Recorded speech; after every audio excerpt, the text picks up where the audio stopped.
What is up, guys? Zach Ginn here. We are currently live, and in today's video, you're going to watch me call and attempt to close as many motivated sellers as possible today in today's live cold calling session. I'm really excited today. I'm going to break down everything you need to know about closing motivated sellers, and most importantly, you get to watch me actually go behind here on the computer and close motivated sellers live. I'm currently in Mexico, so this is as virtual wholesaling as you can get. I have the Mexican internet's decent enough here, so I am going to attempt to show you that anybody around the country, so I am international today, and I'm going to be cold calling, and you're going to watch me do this, and pretty much to show all of my virtual wholesaling people that if Zach can do this pretty much in a hotel room in Mexico, I think you can do the same thing in America, where there's obviously better internet. So that's what we're going to do today. I'm going to be cold calling live everything I can. So please excuse me, I am international. I think I'm getting 1 megabyte a second upload speed here. So I am going to try to make this stream as quality as possible. But most importantly, I got the audio so you can hear the phone conversations. So without further ado, let's get into the cold calling and show exactly everything you need to do. Before we break it down, do me one big favor and smash that like button. So smash that like button, hit that subscribe button, comment below your questions, and we're going to break it all down. But before we get into it, you got to get jacked up. You got to get excited to start virtually wholesaling. And I don't care wherever the world I'm at, I still need to come out here and stream with you guys and get the intro going. So without further ado, let's get going. Woo!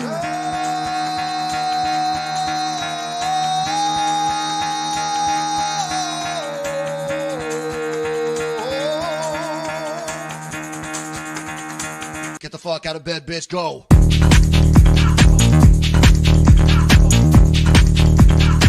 Get up, again, they got go.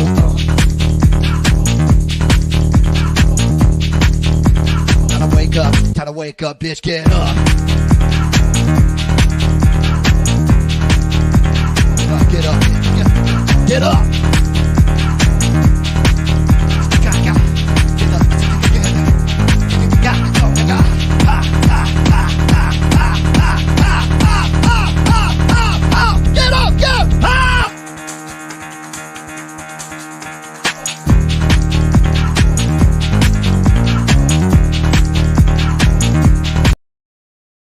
All right, let's get it, guys. So just checking the audio here, making sure you guys can hear me.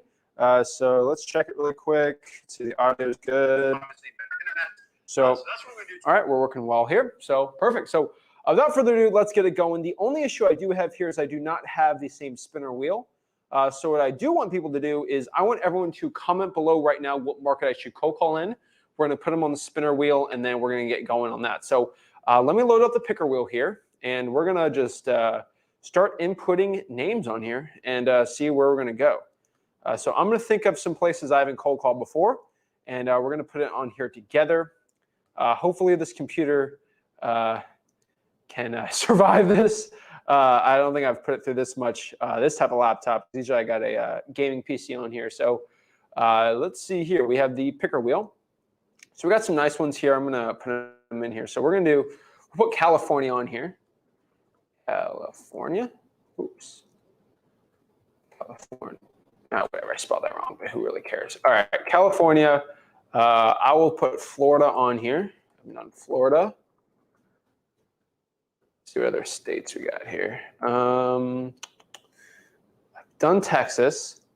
So Alabama. I have not done Alabama. Alabama. All right. Let's see where else we can do here. Wyoming. All right, we'll put Wyoming on here. Wyoming. Oops. All right. Wyoming. And then let's see. I've done New York. I've done Massachusetts. We can do New Jersey.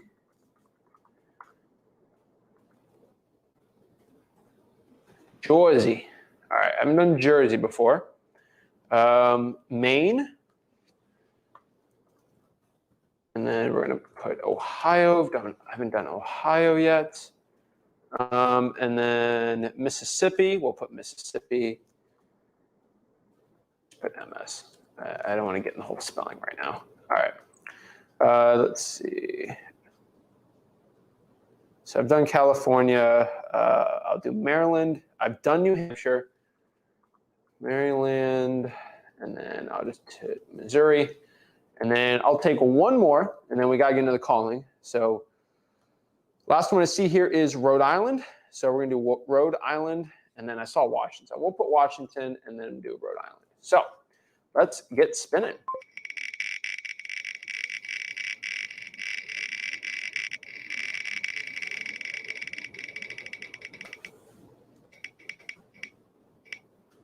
Oh. All right, we are going to be doing, looks like Alabama. So pretty excited here. So let's do some Alabama. Sweet home Alabama. All right, let's get into Alabama right now. So I'm going to go here is do Zillow, and we're going to go on the Zillow for us right now. Usually, guys, just FYI, I do have a big TV behind the camera, so I can like look straight at you guys. I'm going to have to look down a little bit on this, so just bear with me in mind. We are doing a crazy little live stream here, but I do not want to stop the live cold calling. So what I'm going to do is go to Zillow, and I'm just going to put Alabama, and we're going to go do Alabama on Zillow. So we're going to pop this up, and we're going to load it up. So it is currently loading. Trying to get the best of the internet here. So let's see. All right, so we have Alabama. So we're going to do the for sale by owners here. So the video might get choppy while I'm doing this, but the audio should be fine. So I think that's all that really kind of matters when watching this stuff. So all I got to do here is when I go to Alabama, I'm just going to go to the other listings tab right about here. And then what I'm going to do here is on other listings. And then I'm going to go to the for sale section here. I'm going to click for sale. And then I'm going to do for sale, but there's by agent, by owner, all this stuff. I'm just going to go by owner. And that's all I really care about here. Now, Alabama's got some interesting things with their pricing. So let me look up, let's go to Alabama median home price. And so I'm just going to like a crazy website right here. So we do want to be below the median home price when I do my cold calling. So this is a live cold call. I'm not a guru. I don't do the fake stuff, right?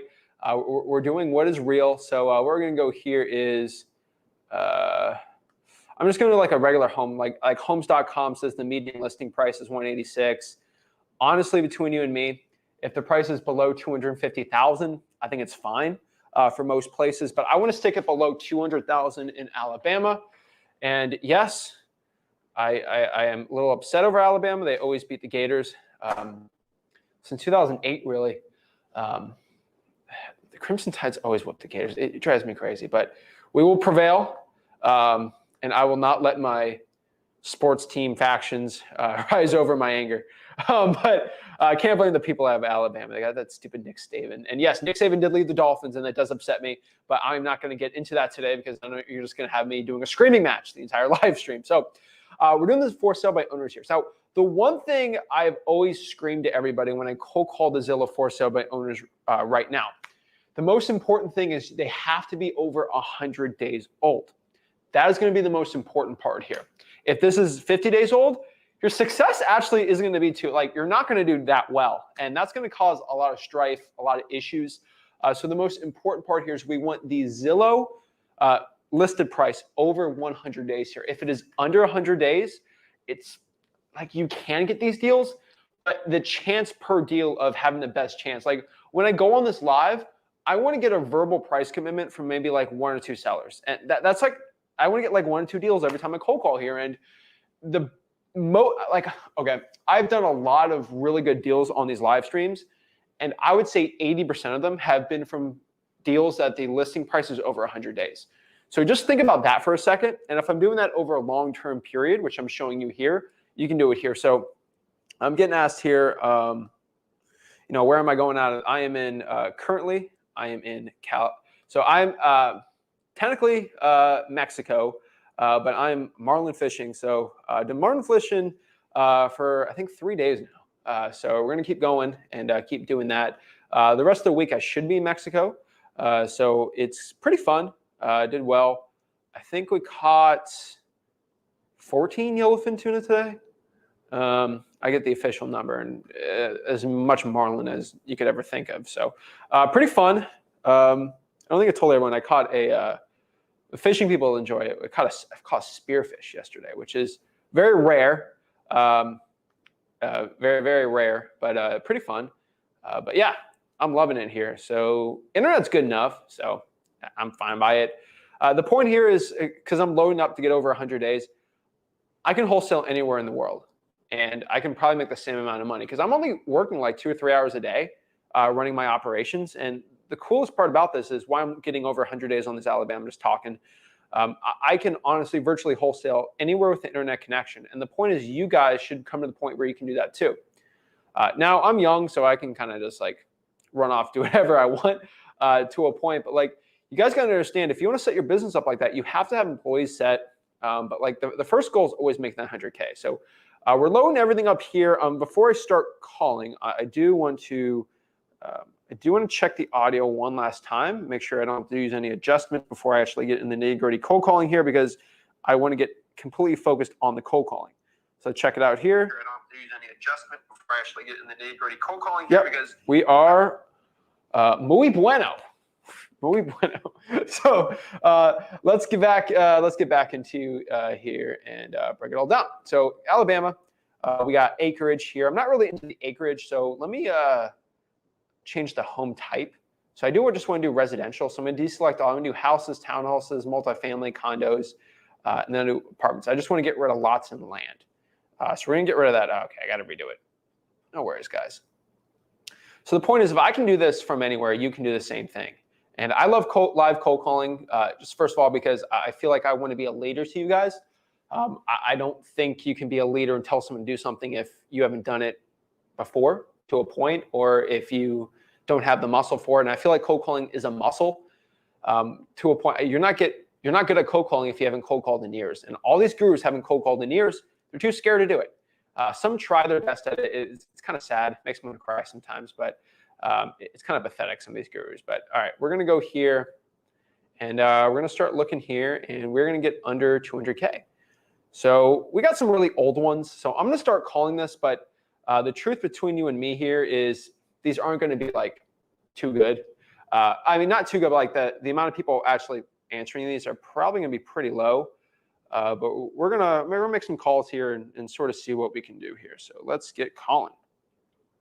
And I'm gonna try to put the mic like right here. So it might look weird, but the mic's here for some reason. So we're gonna try that. So we're gonna do 256 557, and then make sure you guys can hear the phone conversation I'm having here. So.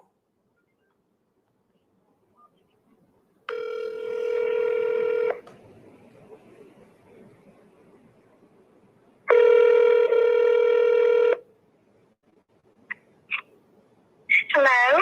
Hello, hi. Is this the owner of 600 Country Road 531, 301?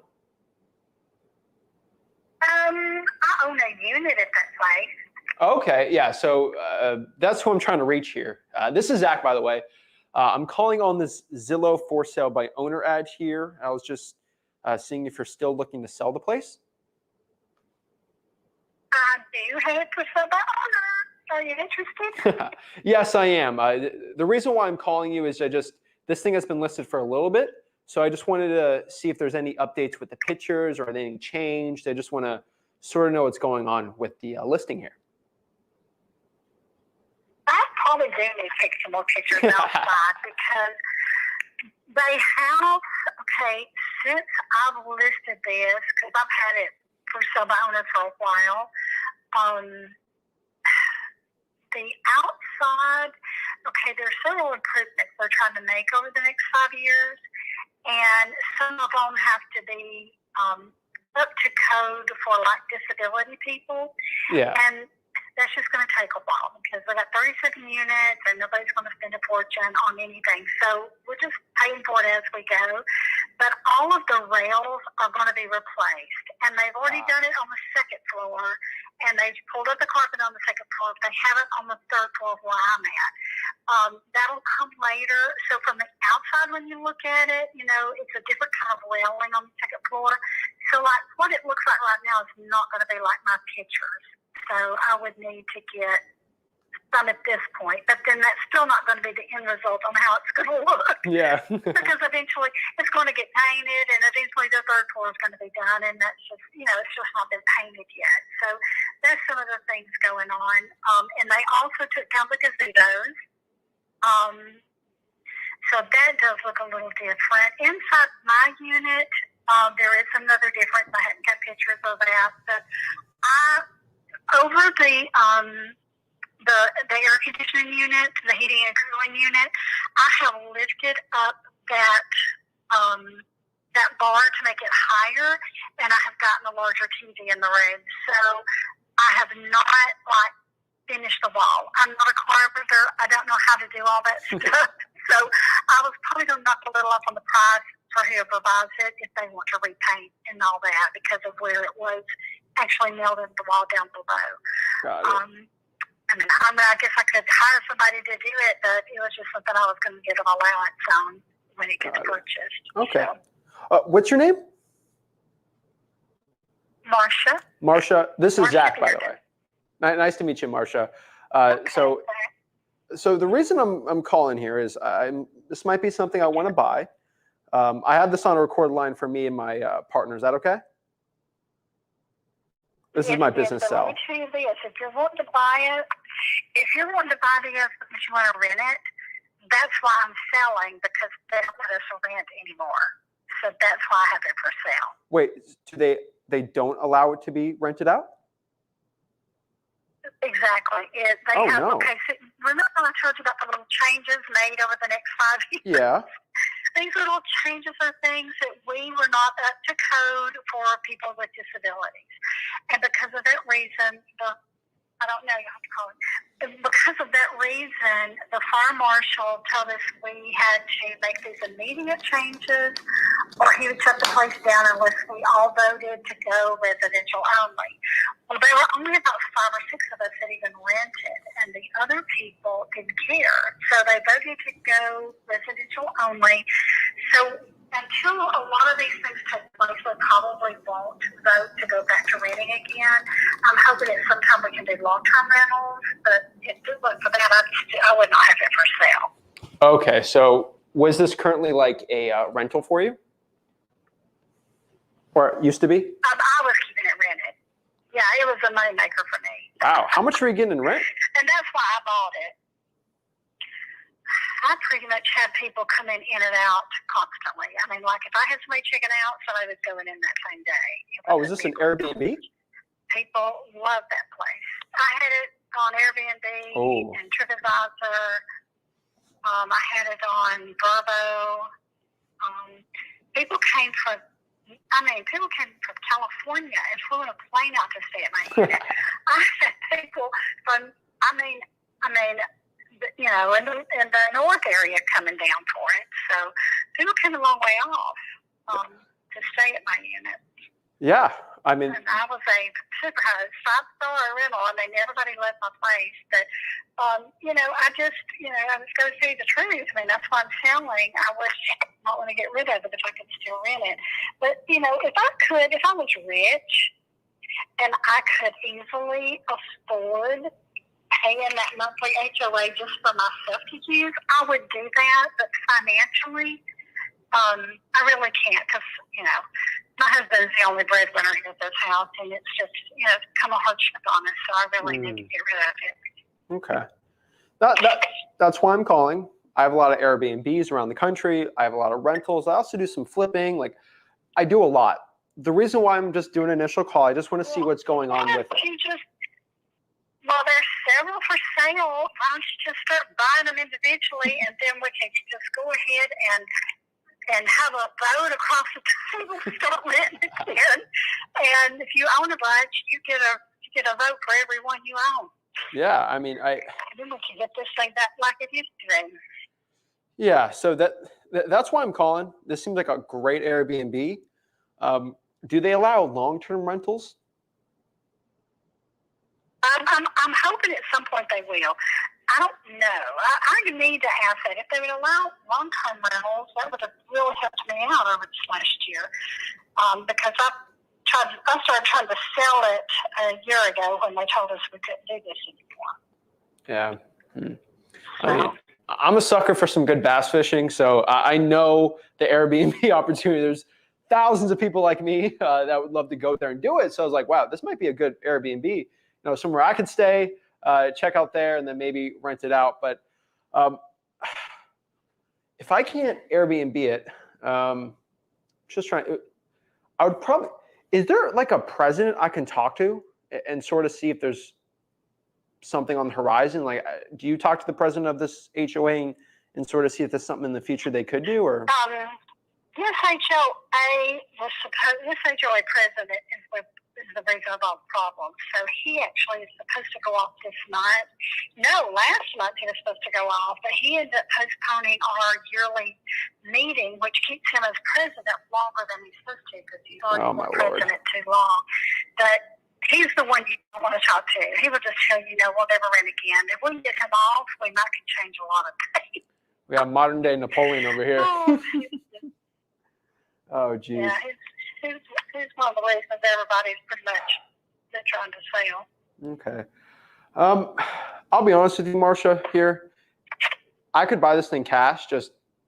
I think there's still an opportunity for me on this. I have some pretty good lawyers that can help me out here with this. Let me just be honest with you. If I bought this thing cash, I just bought this thing cash, I'd probably have to put a good amount of money just renovating it, making it look nice. I got some stuff I know. What works for you and your husband if I just buy this thing cash? Well, I mean, you can make an offer. If it's reasonable, I would accept it. But if it's not reasonable, I will pay. There's a lot to do with mine. My floors are good. My ceilings are, my unit is a whole lot nicer than the others there. I mean, there's 3 others for sale, and they don't compare to mine. They just don't. Okay. Their ceilings are the kind that, the cheap kind of ceilings. Mine is solid, solid painted. My trim, the thing around the bed. I mean, I've got some nice things. Like my kitchenette's very nice. Now, I don't have a full stove and dishwasher, but I chose that because when I was renting it, it had me getting it ready for the next person quicker. It was less for me to keep, less to tear up. Nobody wants to. This is when Zach's gets mean. I got to get mean here. Sleep with us for 2 stinking years. Look at the listing on this. Because that's what we do. When we go over there, we like to eat out somewhere, and we don't like to cook. So I don't have all the full-size stuff. And some of the other units that have that, some of it looks kind of tacky. I mean, I'm just going to tell you, just don't look at it. But there are others there if you wanted to buy one. I mean, I don't know what kind of money you got, but it'd be great if you could. I'd love to see it change because, once I sell, I would love to go back over there. It's just right on the water. You have, I've got cousins that go and stay at Little Mountain Arena at the Gunnersville Lake, and the Gunnersville Lake is nice, but when you stay there, you really don't have a lake view. But here at the pool, you are right on the lake at this pool. It's just beautiful. And the view from the land is beautiful. So the view looks beautiful, but it's it's 398 square feet. So maybe some places aren't as nice in the unit, but there's places where 450 square feet. The truth is Well, now mine's closer to 400 square feet. Yeah, What? Does mine have 298 square feet? It says 398. 400 square feet. Okay. Yeah, it's close to 400. Well, when me and my son measured it, we got 400. But since we didn't know what we was doing, I thought in case I didn't calculate this right, I'll put it at 398 because when I bought it, I thought they had said it was bad, and I was going by memory. Yeah. If I could get my deed out, it'd probably say on there. Got it. Okay. I'm just going to be honest. What's a fair offer to you? You said you don't want a bad offer. What's a fair offer to you that works?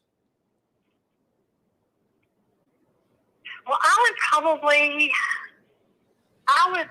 don't have a real estate agent, then I'm going to have to pay a fee to for sale by owner and an allowance for the painting or whatever. I might be okay with $87,000 or $88,000 cash offer. Okay. So if you're okay with that, my question to you is let's see here. In March of last year, when you listed it for $80,000, did you get any takers for that? I actually wouldn't want to sell it at that time because I had just put it on there for sale by owner. Well, that was a year after you listed it originally. When you put it for sale by... Correct? Because it was listed in June. I don't remember ever having it listed when I was renting it. Okay, well... But here's the thing. Anything and everything I got is for sale. I mean, like, I wouldn't sell my car and list it, but if somebody offers it to me. But now, as long as I was renting it, I don't think I would have had it listed. That's weird. So I have a June 28th, June 28th, 2020 listed for $75,000, and then listed with Madison Realty Revolved as September 1st, 2020, and then it had a $750 price change September 4th, 2020, and then January 9th, it got removed, put back on 5 days later. This is my unit? 600 County Road, 531301. Okay, when I started to list mine the first time with Zillow wouldn't allow me to list it and said someone else already had it listed, and I had a fight to figure out who has taken control of my property, and I had to go fight to say, this don't belong to them, this is mine. So I'm wondering if this is something that happened before I did it. Someone might have fraudulently impersonated you. Whenever I listed it, yeah, that's what I'm thinking, because whenever I did it the first time, I had to go through Zillow and talk to some people thinking, wait a minute, this is my property. And it was like, that was odd. Because, see, as long as I was renting it, it was never thought of selling. Never. Okay. Well, Marcia, here's my problem. So that's weird. And I'm just thinking of every single buyer that's potentially going to look at this, because you're sort of went from I didn't need to sort of it's becoming a burden to you. Me as a buyer looking to buy this cash. It is now with me having to pay that every month and not being able to rent it. That is a burden right now. Yeah. So now I'm more serious. And now, unfortunately, I see a listing for $75,000. This is what every buyer's going to, every realtor also. Dang, this didn't sold 2 years ago for $75,000, and this was before all the issues coming up. And then now interest rates are basically doubled from there. Why would someone in the right mind want to buy this thing for $75,000 if 2 years ago it didn't even sell for that? And now interest rates are even crazier. Because, 2 years ago, that's what Zillow even had them estimate for, whatever. Their estimates of what it was worth was around that. Now, real estate has skyrocketed. Get ready for this Zillow objection. A home in Murfreesboro, and it's pretty much doubled since they purchased it. So real estate, if you haven't paid attention, like beachfront property that I was looking at, because that's another reason I wanted to sell, because I thought when I sell this, I can go in with some friends on a beach property. I have been watching the prices of them for the longest, and when you buy something on the water, you are paying an enormous price. There is, like, I was looking at Gunnersville thinking, okay, maybe I can get something there. Oh my gosh, you can't get what I've got where I'm at on this lake anywhere else for this price. I mean, it would be $200,000 for what I've got now somewhere else. And the beach property has went up to what I used to look at. It was around the $400,000 range, is $1 million now. Okay. Things that was a one-bedroom studio that was $198,000 is $398,000. So property is definitely going up, just like everything. I agree. If you're going to get But Marcia, if you're going to get a 15-pound box of bacon, it used to cost $65. It's going to cost you $198 now. I'm just saying. Well, let's talk about bacon for a second. It is worth more. I love bacon. Okay, I eat a lot of bacon. So if bacon was selling for $5 a pound 2 years ago, but they switched the bacon to turkey bacon, and are you expecting to sell it for $5? No. 2 years ago, this was a great Airbnb cash cow. Now it's not. So this ain't the same piece of bacon, is it? Well, the bacon that's went up and doubled in price is still real bacon that's gone up that high. The bacon now, switched. As far as my unit, there's still people out there that I'm looking to sell to, though, that knows how expensive lakefront property is that want to buy it for themselves. This is what they keep saying, the people that voted against being this. They said it will sell easier if you have it residential. I was telling them all along, no, if somebody thinks that they can't try and rent and make money with it, they're not going to want it. I turned out to be right, and they were wrong. But at the same time, I feel like I've got to get what I put into it, because what I've spent on it since I bought it, I'm feeling like I need to get this out of it. I mean, I just put another brand new TV in there, a 50-inch television.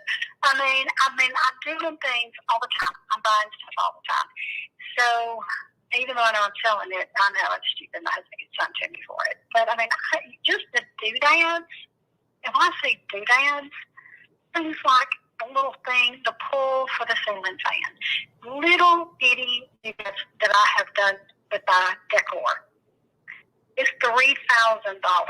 I added everything up that I have ordered and put in that room, and that's what I come up with. So I've spent a lot. I've done the whole kitchen since I bought it. I mean, there's a lot I've done. Yes. So the leather love seat recliner. Like, if you don't want some of this stuff, I'll slash the price and keep a lot of that stuff. Okay. But well, Marcia, what does Zillow have it? I mean, these others that are $79,000, they're not like mine. If you want to get those, you can, but you're going to be spending a lot more on those than you would be spending on mine. Okay. So my question here is, so Zestimate was $75,000 2 years ago. What's the Zestimate now?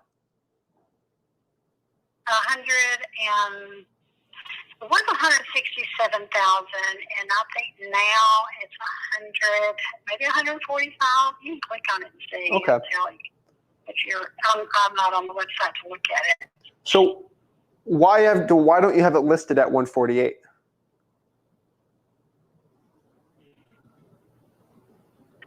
$148? Yeah, if that's the Zestimate, why isn't keep going up? It's not selling for that? I can certainly keep going up. So Zillow used to buy houses at the Zestimate, and about 6 months later, they went out of business. It's not a good model. It's a model to sell to realtors. When I'm looking at this, I'm looking at either an Airbnb where I could potentially flip this. Most likely, I'd have to buy this, renovate it, maybe rent it out to a long-term person, then wait for the HOA hopefully to change. And I'd probably have to be on the board or something like that. So unfortunately, when I'm looking at this, if this didn't sell for 75, every buyer's going to look at that. I don't know what to do with this house. So Marcia, my only question for you looking at this, I'm trying to give you a fair offer that works for the both of us. If you can be straight up with me, I'll be straight up with you.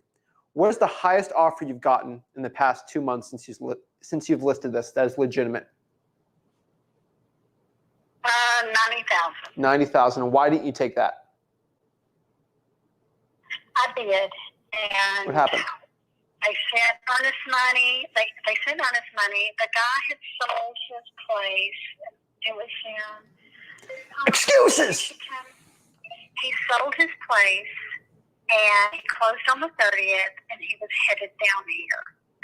And he had, I guess, some health problems. So he wanted to move to be a minimalist and just live at that place because it was going to be affordable inventory. And his niece was going to be bringing him. But he got sick, went in the hospital. Everything was still on. After he's in the hospital and getting out is when his mother sent the money to the lawyer. They had it in escrow.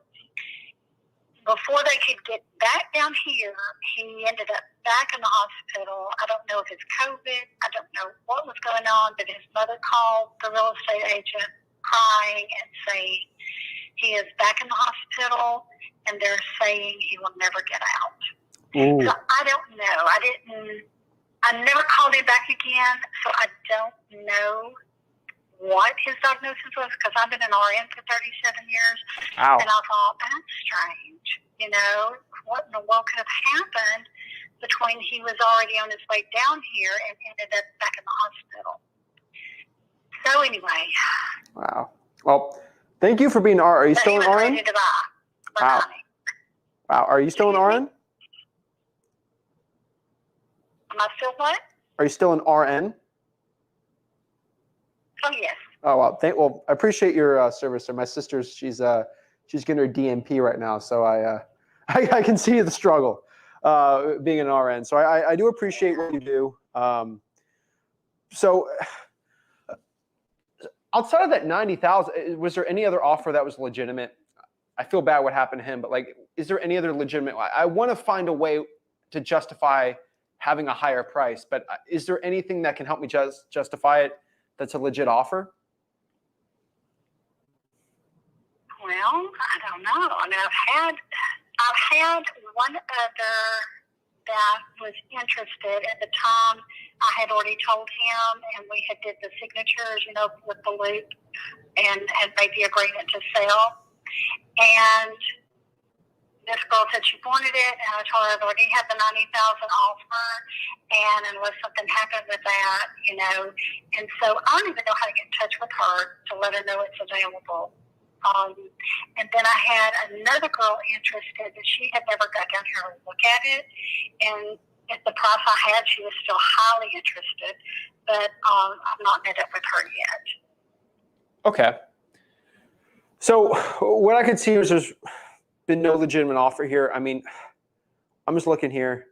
If I bought this thing all cash, so I'm just thinking of a realtor, would you take $50,000 for this? No, I got more in it than 50,000. Okay. I think you're wasting my time at this point. Would you take 50? Go ahead and let you go. And you're serious? What works? No, I'm not thinking of 50,000 for it. I paid more than that for it. Okay, what did you pay for it? Well, I'd have to do some figuring between what I paid for it and what I've spent on it. I would have to have what I'm asking for it. Okay, well, you'd take 80. I don't know what unit you're looking at, but mine is very nice. I'm sorry, I don't know anything you'd have to do to remodel mine. I'm moving ready. Well, so, Marcia, the reason I'm if asking you're thinking about remodeling and spending money on it, it's not necessary with mine. Okay, Marcia, the reason I'm asking might be with one on another floor. is because you listed for 95, you're willing to take 80. I was thinking if there's any other lee room we can do if we can work something out. No, I didn't say 80. Oh? No, I said 87,000. I would consider. Okay. Well, if anything changes, let me know. If the price goes below 87, what I can tell you is probably, if anything changes, let me know. I really appreciate it, Marcia. Yeah, I probably won't be. I'm not going to 50,000, so I don't know of anybody there that would do that. I'll keep paying my monthly fee and not worry about it. All righty. Well, good luck selling your piece of bacon. Okay. Appreciate it. Thanks. All right. I'm not even trying terms with her, so that was a fun one. So that's your classic delusional seller there, but that's funny. I do have to be nice and try to build some rapport to see if I can get him down on there. I did try I tried the 50,000, see if that worked. Not really going to budge there. I said 50 because I was hoping we could meet at like 60. You know, the reason I said 50, so she says no. She comes back to me, and I get at 60. But obviously, she was so off of that 87. There's not much to do. But unfortunately, and I know some people don't like this sometimes, but to get discounts, sort of like fishing, I'm going to do my fishing analogies, you got to be patient. If the seller can know that they're heard and their problems are heard, it's ready to go. So why did I spend so much time with that seller? Let me explain this. She said, this property is becoming a burden and I can't afford it because I can't rent it out. When I hear that in my head, goes ding, ding, ding, ding, ding, ding, ding, ding, ding, ding. That's motivation. The issue is she has motivation, but the biggest problem is she hasn't felt the pain yet. She's just starting to feel the pain. So I'm a little early on this, but this is really good because I'll put that on my CRM and my Podio, and that's something I follow up every month. Every single month, that 95 is going to go to 90, 85, 80. It's going to sell for probably 75. A cash buyer will probably buy this thing for 70. I wanted to lock it up for 60. That's where my mindset is on this one. Unfortunately, she hasn't felt the pain. So there's not much right I can do there. So classic lying. I hear that all the time. So it drives me crazy. But what are you going to do? There's HOA issues. She's feeling, just FYI, like why I spent time on that one. Even though it might not have been 100% chance of a deal, she told me the keywords. And once I hear those keywords admitted from a seller, I got to go after it. And when I hear that there is pain associated with this property and this is becoming a burden for me and my husband, I'm going to have the full conversation. I want them to feel heard and then him with a low ball. Obviously, she's in La La Land. So the reason is there's two reasons why somebody wants to sell a property. Number one, due to pain with the property. So either the property needs a lot of work, so the property has pain, or the seller has pain. I can tell here that the seller has pain with themselves for the HOA with the financial side of this. The property has no pain, but unfortunately, she kind of has a pain already. She knows the pain's about to happen. The problem is the pain hasn't hit her yet. So unfortunately, I have to let the hurricane come by, get the pain going, and it'll hurt. Adrian, guys, FYI, if I see people trying their own little Discord chat with a guru thing, I will block you. So Adrian, don't even try. Okay, buddy? No little Discord link. We ain't doing that. The only place you can learn wholesaling, freewholesaling.com. If you want to chat with the group, Wholesaling House is for real. Just FYI. But she's resisting that. Whatever. What are you going to do? We're going to go to the next one because hopefully you guys learned how I built the rapport on that one. It was very easy to build that rapport when you're talking to the property and talking about the property. But yeah, I was trying to get at 60. So that's why I won't be on 50. She kind of works up. She was very logical. But yeah, Adrian, no, we ain't doing those games. Okay, buddy? I teach wholesaling for free. I get the game of trying to get people to join the Discord, then sell them with the course, and then I'm good, okay? We don't do that here, okay? Just trying to be nice. I don't want to block you. I want to answer your questions, but okay, I ain't going to let that happen, all right? So yeah, let's go to the next one. That was the first call. So pretty good. So vamonos. So let's see here. That's why I call condos and HOAs, by the way, guys, is because there are pain associated with those multifamilies. So yeah. All righty. All right, we got this one. No pictures, listed for a while, looking for an investor. It needs tender loving care, needs work. I'll either rent or sell. Others, please don't call me asking if you do rent to own. All right, looks like a good property here. So let's get calling. All right, let's get the number here. And let's go. Boom, boom. All right. All right, let's get the phone here. All righty. But overall, that was a good call. It's always a swing, right? So let's see here.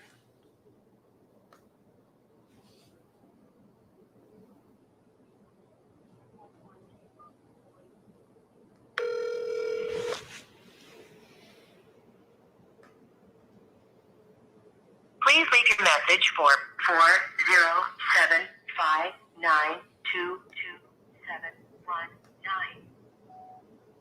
Hey, this is Zach. Give me a call back whenever you can. Thank you.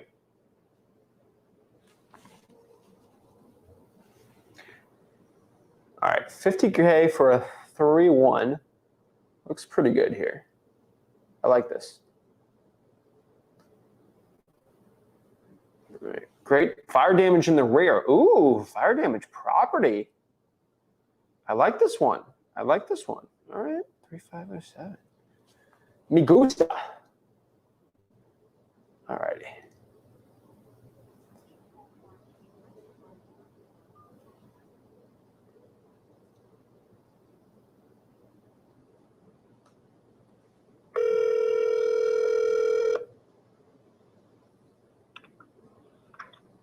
Hello?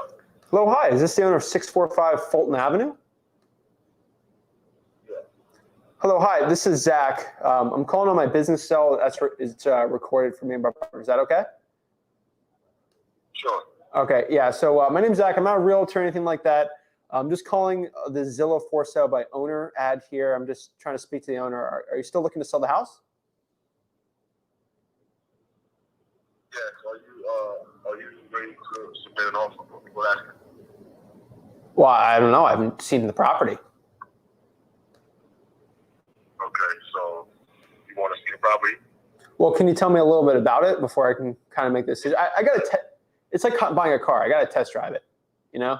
Did you see it on Zillow? Yeah. There's 3 pictures. So. It has fire damage and it needs complete renovation. Okay. And where's the fire damage on the property? In the rear. Okay, in the rear. Okay, sort of zooming in on here. Okay. Did you have an insurance assessment? Is there any assessment on the property of like if it's feasible to kind of put back into shape? No. Okay. Any estimates are on the repairs on it? It's about 40 grand. About 40 grand. Okay. Alrighty. And is the kitchen intact? Like what? I know it's in the rear. I don't know the layout of the house. Like what's damaged? Is it a bedroom, living room, backyard?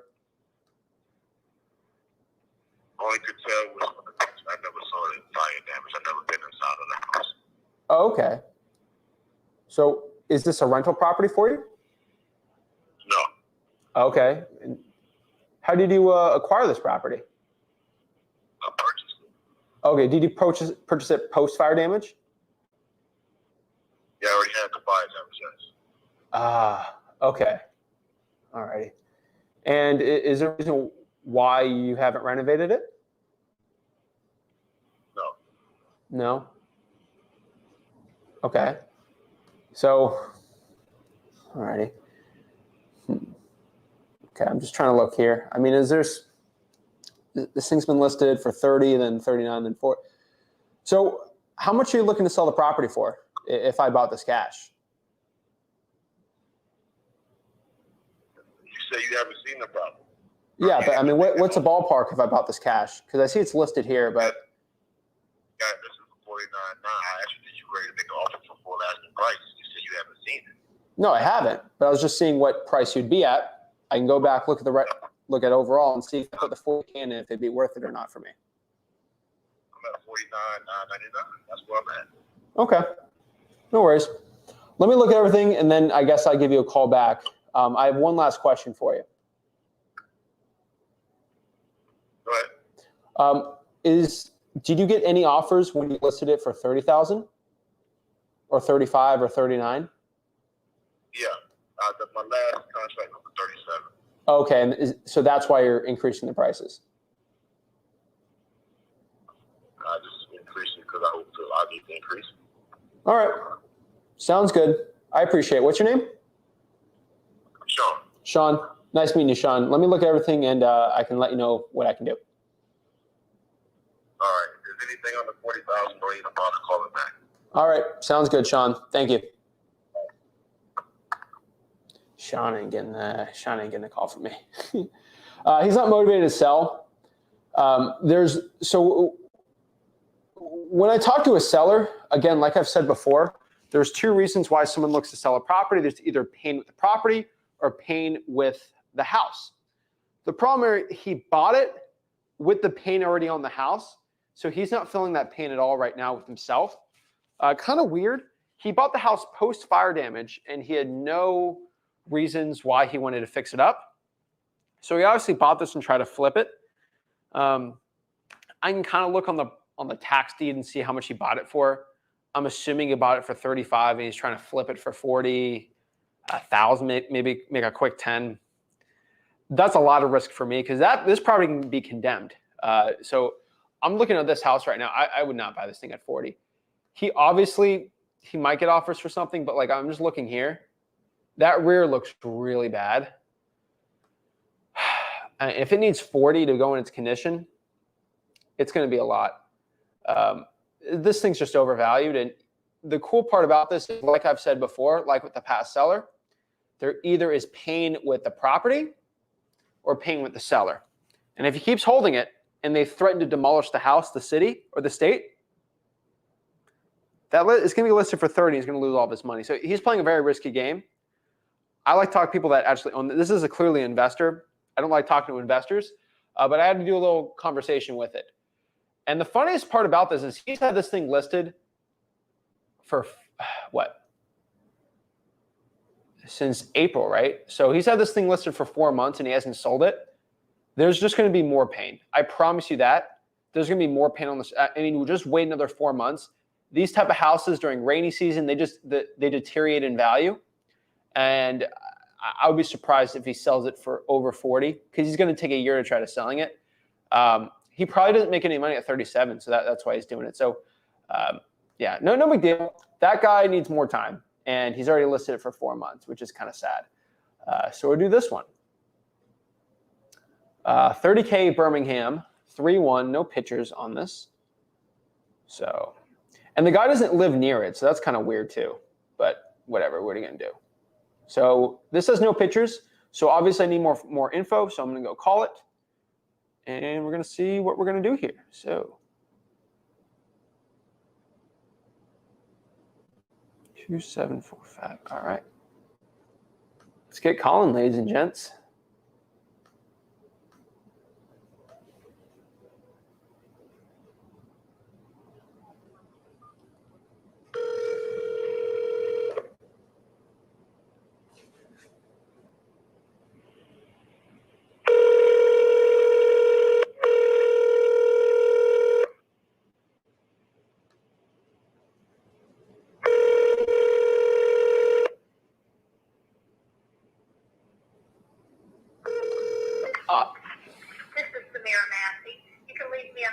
I'm going to check the audio on this mic real quick while I do this.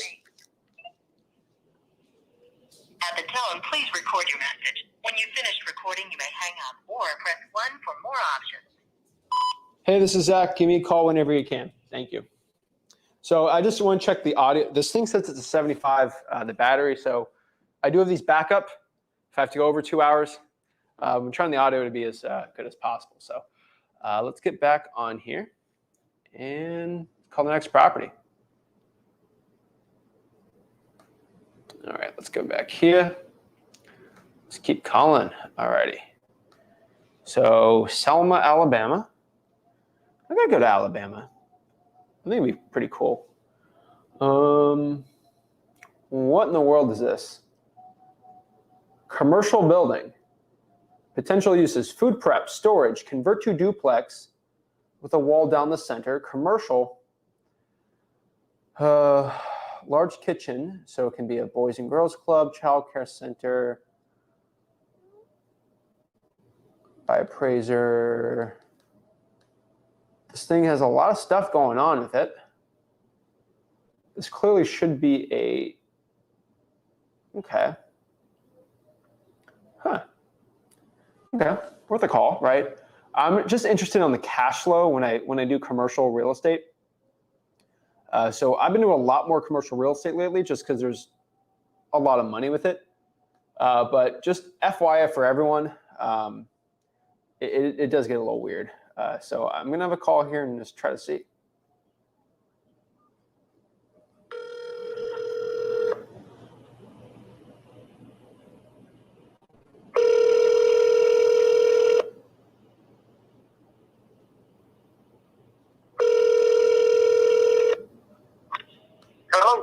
Hello, hey, is this the owner of 1018 Union Street in Selma? Yes, sir. Hi, nice to meet you. My name is Zach. I'm calling on my personal cell here. So is it okay if this call is recorded, just so I can have it on my business call line? Okay.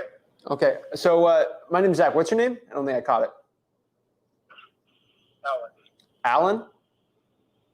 A-L-E-S. Okay, nice to meet you, Alan. So I'm calling here. This seems. A-L-E-S. Oh, A-L-A-S, Alex. No, A-L-E-S. Oh, A-L-E-S. Okay, perfect. So I'm calling here, and this seems like a potential deal that I might look to buy. It's been listed for a little bit, so I'm just wondering if anything changing from the pictures and the listings since you listed it? Yes, several things have changed. Okay, so what has changed on this? Well, I went to Selma. I spent about a week completing the paint, the electrical, the lighting, cleaning it up. I passed the roof. That's the main thing. The other thing is that I realize it probably only has value as residential, and with somebody like working out of that as a residential building. And so I updated the marketing on it, and I think that's going to be night and day. Okay. Is it zoned for commercial or is it for mixed use?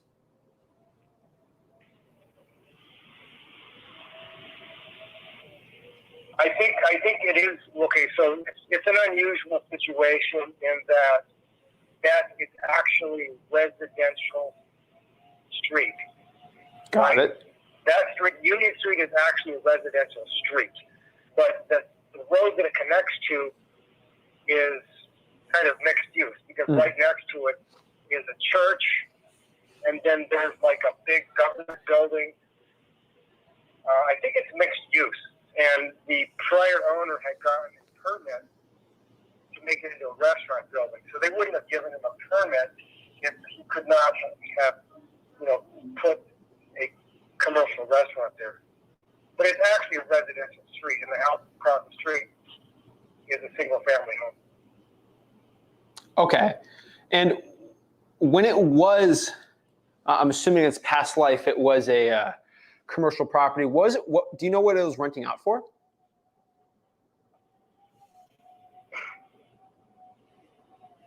I don't think it was ever rented out. Oh, wow. My understanding is that it was a boys' club. I met a gentleman named Abe Arrett that goes to that church, and he said he went there as a child to the boys' club. So it had a big kitchen, and then it was a boys' club for a long time, and then it was a soup kitchen, and they had a commercial-sized kitchen and dining hall. And so, again, I think it was owned by a charity, and then the charity sold it to a guy named Smarts, who decided to make it into a restaurant, and he's the one that completely rebuilt it. Oh, okay. Inside and out. Okay. So it's got about $50,000 in improvement.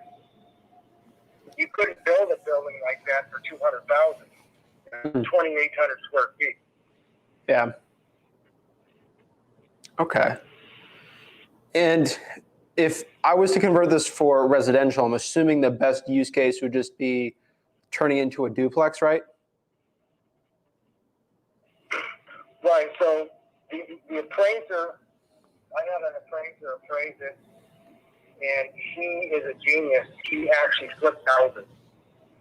And he said the best use for that would be to turn it into a duplex. Okay. Because there's kind of the front entry would be the left side, and then the side entry would be the right side duplex. I actually don't want to do that myself personally because that means I would have to put 2 kitchens in it. So I'm right now marketing it as just a single family home with like 3 or 4 bedrooms and either 2 or 3 baths. Got it. Have you gotten any more action on that when you did that? I'm sorry? Did you get any more action when you listed it like that? Well, you just called me. So Okay. You might have just called me because sometimes when you place an ad on Craigslist, you're at the top. Right? It's not really correctly marketed. Got it. Right? It's never been properly marketed. I'm no good at marketing this type of thing. Right? I'm completely incompetent. Okay. Did you get an estimate of how much it would cost to convert that?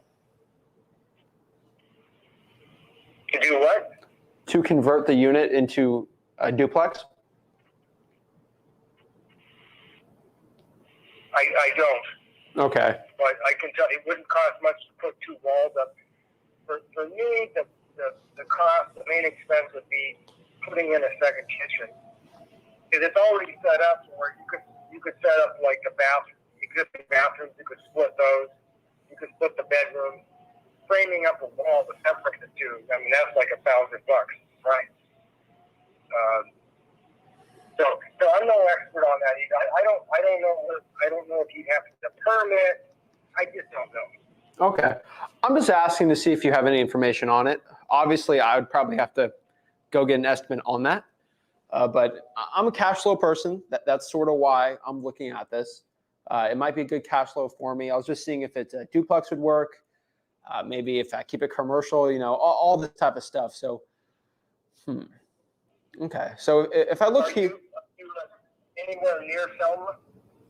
No, this would be a virtual for me because I buy properties around the country. Either I'll rent them out. Potentially, I could flip them. I'm just looking for cheap real estate that could cash flow very well.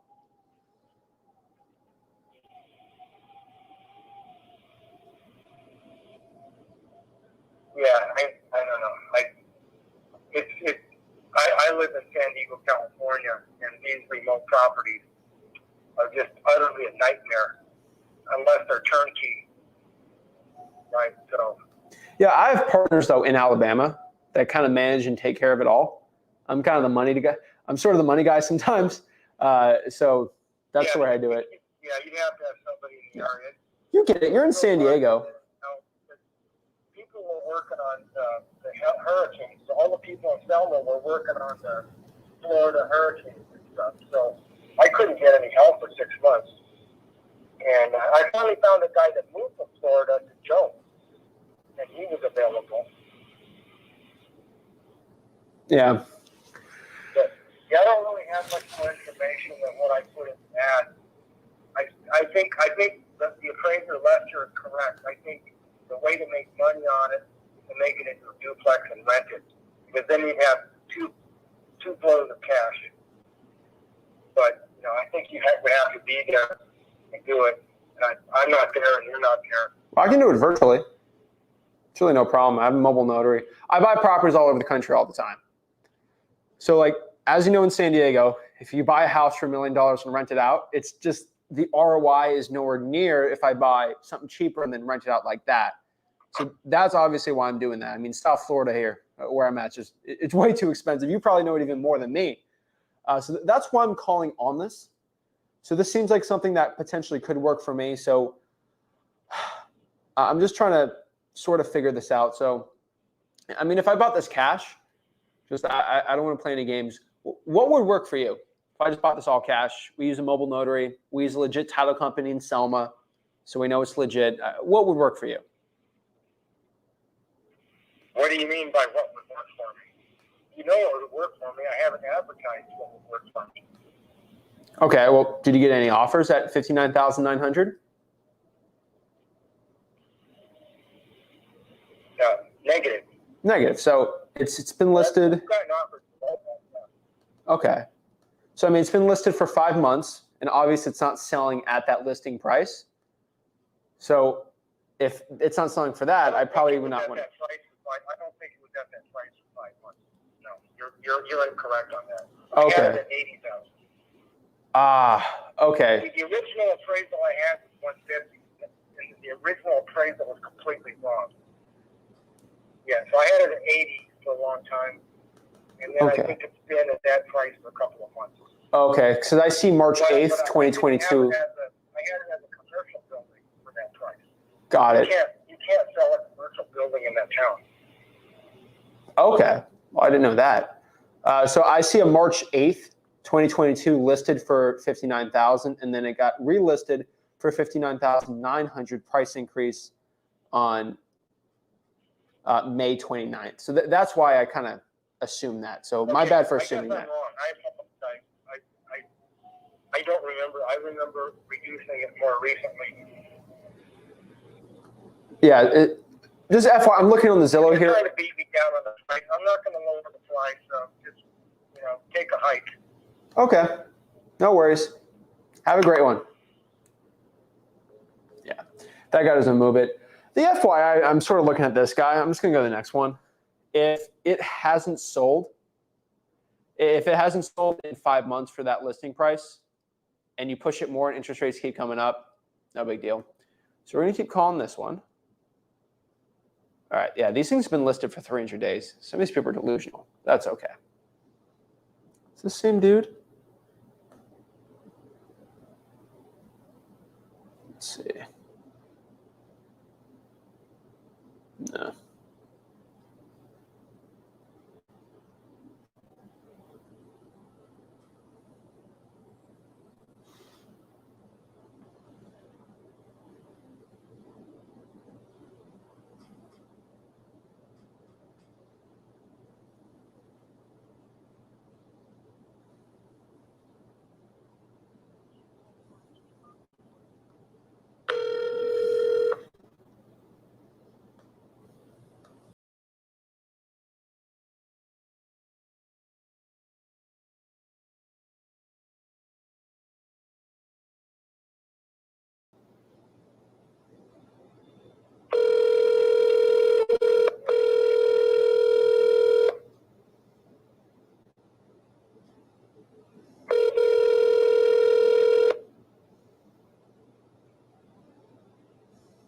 Your call has been forwarded to an automated voice messaging system. 423-827-8286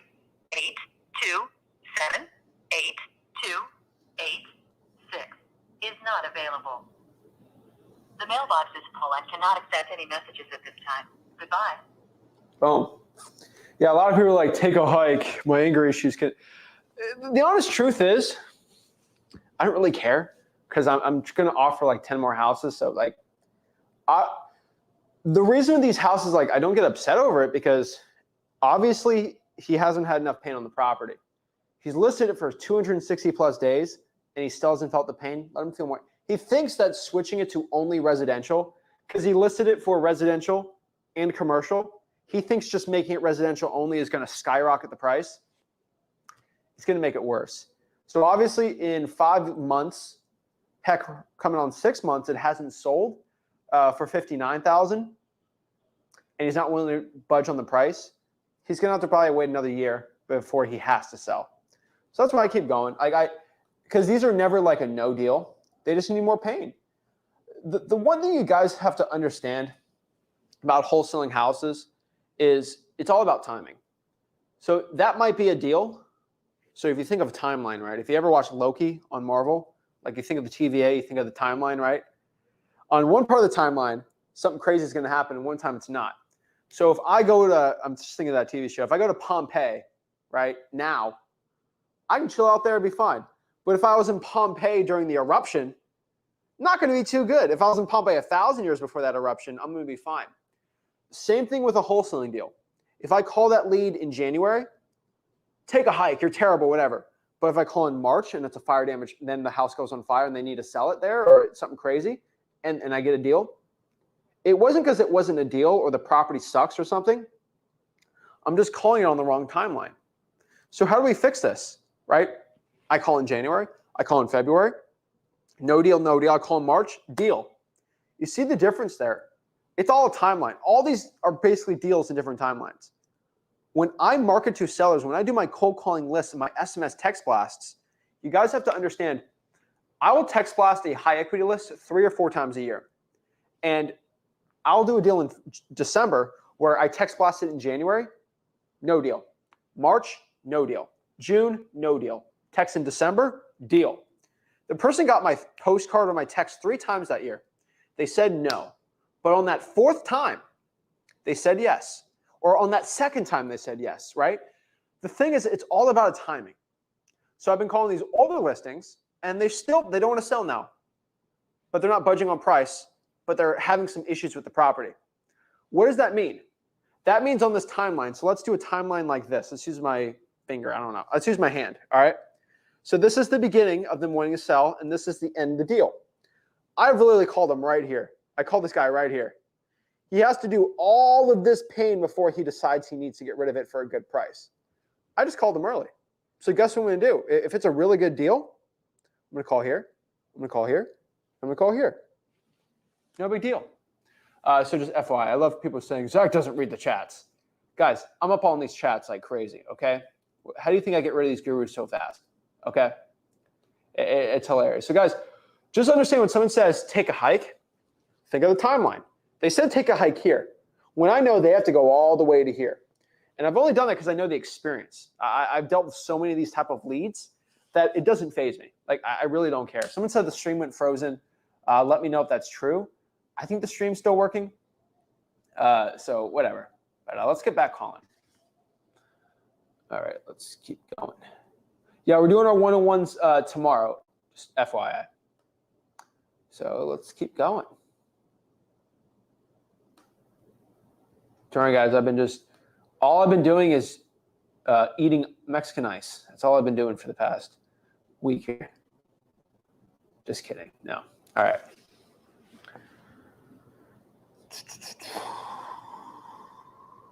Two, 5, 6,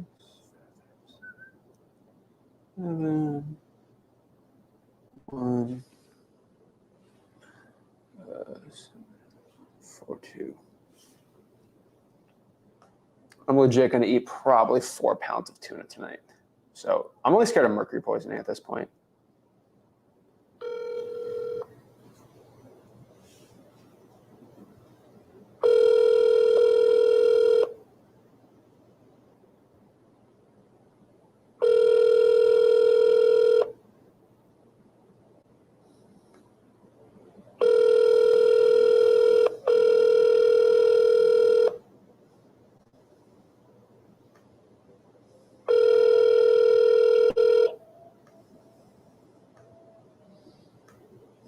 Hey, this is Jocelyn. I'm sorry I can't take your call. Leave me a message. I'll call you back. Thanks. Hey, this is Zach. Please give me a call whenever you can. Thank you. All right, well, people are saying the stream's good, so we'll keep going that. Let me do one check while I do this, but yeah, I had to rewatch some of that low-key because I'm trying to get my Kang knowledge up. K-A-N-G, the Marvel person, not the low-key, because I'm trying to get my... All right, yeah, it's working up, so perfect. So let's keep going. Let me answer some questions really quick about this, FYI. I'm just kidding. I'm not drinking any of the water. I literally have. I've just been drinking water all day. I don't drink alcohol or anything. So I'm drinking. Honestly, I've probably in the past 24 hours have probably had 5 Cokes, and I don't drink Coke ever. But the Mexican Coke here, whew, it's top tier. It's top tier. Okay, I would probably never drink Coke for the rest of the year. So I'm just drinking the Mexican Coke here. It is so good. Oh my Lord. I got Ranchitos. I don't know how to say it the right way. Oh my gosh. It's amazing. Yeah, I guess I got a little sugar rush, but yeah. All right, let's answer some questions. Let's see how I can help everyone out here. So let's talk. So Brian says, Zach, I quit my pizza delivery job and got 2 months max to get a deal. Any deal to pay my debts, my bills, else I'm going under. I can't ask for a better sink or swim situation. Well, Brian, FYI, I have never told anyone to quit their wholesaling, quit their job to get into wholesaling. I want to give a grounded reality to everyone watching this, okay? If you have a family, if you have to take care of parents and elderly grandparents, if you have kids, you have to put a roof over somebody's head. If somebody you love and care about and you're financially responsible for them, I don't recommend that you go up and quit your job. Now, that being said, a pizza delivery job, this isn't like you're leaving your corporate and you gave the middle finger and you can't go back. I'm saying this respectfully, Brian. There's probably another place you can have a pizza delivery job in your city. So I don't think it's that crazy of a difference, right? So I don't think it's the end of the world there. What I could tell you, though, is leaving a bigger job when you have people to take care of, I'm probably not a big fan of that. But with this, I'm not like adamantly against it, right? I had my bag boy job till I got my second deal. I had to make sure, okay? I had to make sure it was legitimate. Rick didn't quit his job until he knew he's legitimately getting deals. I always tell everybody, $100,000 is a magical number.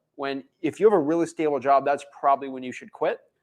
That's probably when you can start going full out in this business. And that's honestly 10 deals Some people quit at their second or third deal, right? But I can tell you is I love the whole go quit your job, hustle thing. I love that. That's not me. I take a lot of risks in my life. Quitting my job to do wholesaling was not a massive risk because I made probably 6-7 years salary in 2 deals. So like the risk wasn't there for me, right? Yeah, I'm not a risky, like the risk is when I'm doing the flips and stuff. And those are very good risks in my opinion. It's kind of like, gambling. I am the house. When I do a deal, I have an 80% chance of making over this crazy amount of money. And over time, it makes a lot of money. So Michael says this better than anyone, follow-up game's got to be on point. So when I explain that little timeline of how it's going to be a deal, you just got to be at the right point of it. So you probably have to call every single point of that timeline. And then once it's going to hit, you're going to be fine. Same thing with fishing. I'm going to do another fishing example, right? If you are going out here at a fish spot, right, and there's no fish there, if you go like a next day, there might be fish all over that. It's just the time of day, it's the tides, it's the way the wind's working, if it's El Nino or not, right? That spot is going to be good most of the time. But sometimes you go to that spot, nothing's there, right? You just got to follow up. It's all about follow-up. It's all about patience. These are virtues for success. What's up, HB? HB says, hey, I've been trying to get into real estate wholesaling. How do the payments work? Like if you buy the house, how do you pay them? Do you get them to sign a contract? I don't know what to do about it. No big deal. My biggest recommendation for you, bro, go to freewholesaling.com. It explains the entire wholesaling real estate for beginners. The cool part about that, there's no payments, nothing like that. Let me give you a quick overview really quick, and we're going to get back into things. But like a quick overview for you is the way it works is, hey, let's pop up a house here. Okay, let's pop up a house here for an example. And we can use this house as an example, okay? Obviously, I'm not buying this house or anything like that. But this house is listed for $140,000, right? Let's say I agree to buy this guy's house for $120,000, and I sell to a cash buyer for $125,000. Okay, so I'm willing to buy this thing for $125,000. I lock it up for $120,000. Let's use an example on this one, right? I'm not doing a deal on this one. This guy didn't answer his phone. But what I can tell you is I might have a conversation. Would you take $110,000? No, get out of town. And then he says, I'll take $135,000. Well, can we meet in the middle, $120,000? Shake hands. I'll probably send a contract to buy the house.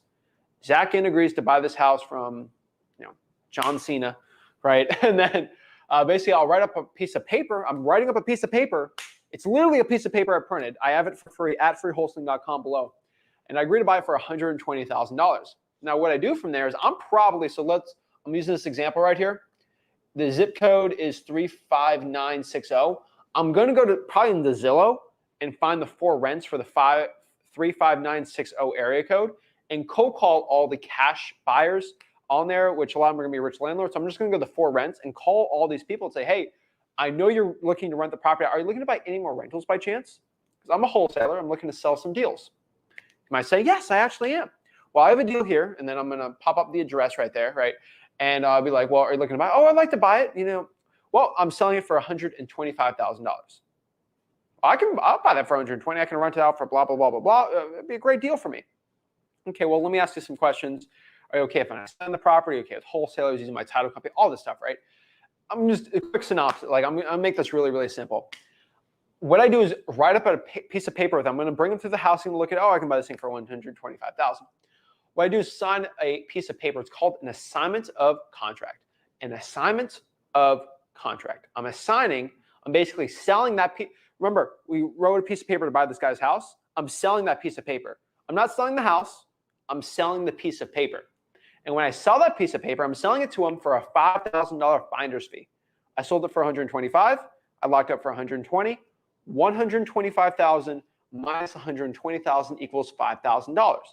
So basically how it works is how the payments work is at closing day. Closing day, it's the day it's closing, right? He gives $125,000 to my title company, and he gives $125,000, wire it to the title company probably the day before the closing, right? $120,000 of the, so the title company has $125,000. They're going to give $120,000 to the seller because what did we originally agree to the seller? Hey, I'm going to buy your house for $120,000. So title company gives $120,000 for them. They're happy. The seller's like, oh my God, I got my $120K back. HB resale, man of his word, great. There's $5,000 left over. That title company is going to give you a check to HB resale to Zachary Ginn, right, for $5,000 for an assignment fee. Most likely a lawyer is going to sign that off. It's all legal. They're going to give you a check in virtual wholesaling, right? They'll mail you a check, get it wired. I'm in Mexico, so probably just get it wired in my bank account, and boom, it's sold, right? That's really cool here because honestly, and there's no other side hustle or anything like that you can do something like this. So that's how it works. You know, I think one point on the end of this comment I do want to address, and this is something I want to pop up, and I want everyone to understand this. How do I get them to sign a contract? The way I had these conversations, I want to change the way people think about wholesaling real estate, because this is honestly, it drives me crazy when people say this, and this is definitely not the way to be doing business. I'm just being completely honest with you guys. Do not come out here and act like you have to convince somebody to sell their house.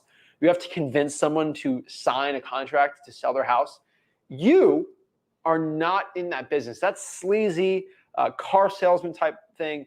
That's not the way I teach business. That's not the way I run my six-figure a month real estate wholesaling operation. I don't make millions of dollars by forcing people to sell.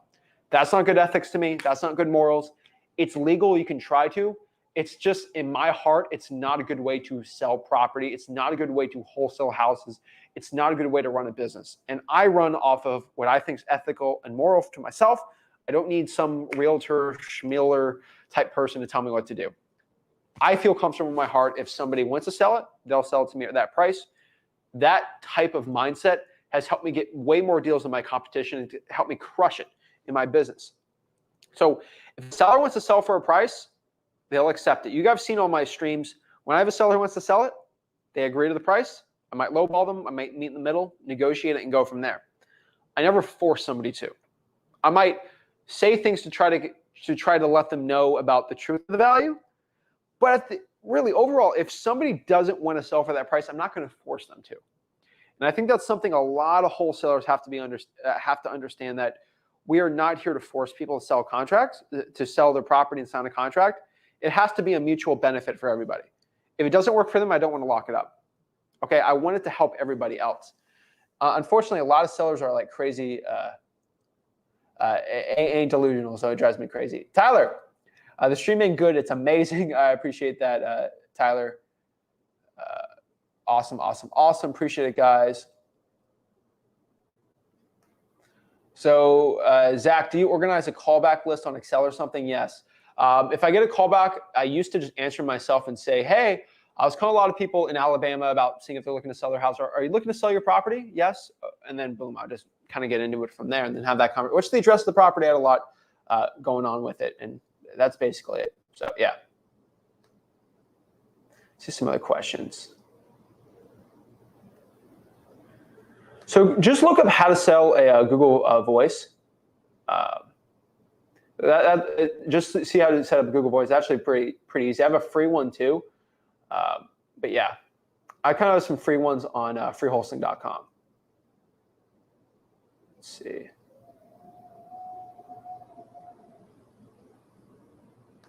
So this is a good question here. I'm in Canada.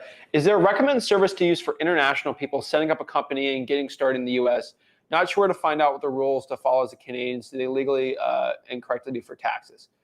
I would talk to a title company. I would also talk to a lawyer if you can, and sort of see how it works in the United States. I am not too familiar with the entire laws for people outside with the tax situation, because every country is different. The way Canadians do it versus the way that people in Mexico do it versus if you're in Panama or Sweden. Because some places you have to get taxed statewide. So if I wholesale a house in Alabama, I might have to pay taxes on that. Then I have to pay Swedish taxes on top of that. Each one's different, right? A lot of people, more or less, they can get their stuff wired to them from a title company will wire it internationally. And then from there, you got to figure out how the taxes work. Your first two deals should just be in your personal name. You're most likely probably have to pay some sort of tax for doing it in the country, in the United States, and then you might get taxed on top of that in whatever country you are. Every country is different, so I can't tell you what that is because I'm not a lawyer. But I know for a fact you can get pretty much anything wired and sent to you from anywhere. I got people sending me deals that they got their checks from Trinidad and Tobago, right?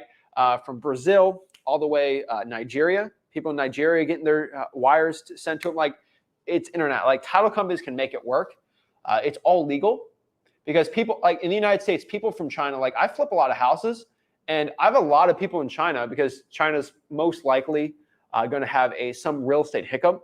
What I've seen from articles and things like that and research, that a lot of Chinese nationals are buying houses in Florida, Texas, California, like very, very popular metro areas.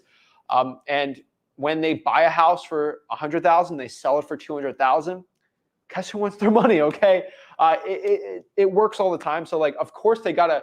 If someone in China buys a house for 100 and sells it for 200 10 years later, title companies don't know how that works. So there's a lot of Chinese people buying like same thing in China, Sweden, Europe. There's rich Europeans that are buying houses in New York City, right? Like it's all over the world.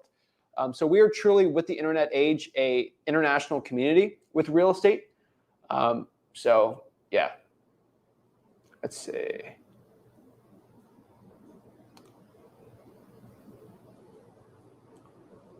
Let's see. Don't give up. I appreciate it. I love everyone networking in the comments. So yeah. Let's see. Okay, we gotta get rid. All right, we have some spammers, so let me get them out. All right, cool. Got a little spammers in the chat, so no big deal. All right, sorry, I just got a little spammer on here. Yeah, if you see someone trying to do like weird sites, they all get blocked. And if I block them, sometimes it goes crazy, but yeah. So let's answer some questions here really quick. Shaquila, what's up, Shaquila? Hey, Zach, on the 6th day of your free wholesaling challenge, but I'm having trouble getting the code violation list and the fire damage list. Any tips? So the biggest tip I can give to you right now is if I don't know what state or county, if you can let me know, Shaquila, I would love to actually pull it for you right now and help you. So code enforcement, so there's in every real estate wholesaling market, there are 2 places to pull the code violations. There's code enforcement for the county, and there's code enforcement for the city. You got to do it. They're all different names. Some are called neighborhood services, so they're kind of all over the board.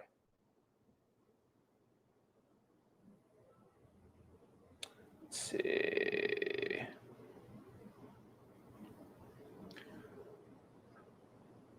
What's up, Caleb? Awesome. Love Caleb. Love Ryan also. They are a power couple out of Michigan doing a ton of deals. They actually listened to some of my podcasts, some of my stuff, and they started taking action, and their life has changed, and they're crushing it. So shout out to them. Always love hearing about them and their stuff there. So yeah. So how do I sell a contract to a flipper? It's just called an assignment of contract, like I said before. Just go to freewholesaling.com. I kind of explain it. It's all free. So yeah. What's up? I love everyone networking. I appreciate it. Like, I love it. Baxter's like, anyone want to network, partner up on deals. I like it. Partnering up on deals is the correct way to say it. Co-wholesaling or JVing. It drives me curious when people use like slang from their guru. And then I don't watch these gurus, okay? So Jay, that's a good thing. So a lot of them are management companies. You have to sift through them. That's why you can search the phone number. Also, another big tip I give to you, Jay, is if you go on like Craigslist, Facebook, there's a lot less management companies that use that. That's probably going to be a better way. And there's also like local websites that post for sale by owners. Yeah. So this is a good question from Shannon. How does JVing work? So here's the link below to JV with me. So let me post that below for the comments. But you just go to www.flipwithrick.com/JV with me, and you can JV with me. Let me go here, put the link down here, Flip with Rick. www.flipwithrick.com/JV with me. Let's see if this works. All right, perfect. www.flipwithrick.com/JV with me. Now, how JVs work, let me show you the way that like it works for me and my company. So the way we do it, so www.flipwithrick.com/JV with me. All you basically gotta do is submit a deal, And once we get the property under contract, you send the deal to us. And if you can't sell the deal, then my dispo team will go underwrite the deal. If it works, what we'll do is we'll give you an agreement, a JV agreement, agree to split the deal 50-50 as 50-50 partners.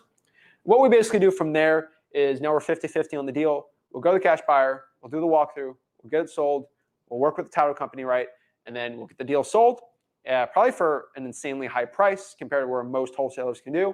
And then we split the deal. So if you locked up for 100 and you can sell it for 110, but you go with us, we sell it for 130, then we basically split that 30K halfway, and then you make 15, I make 15, and most wholesalers might only make 10.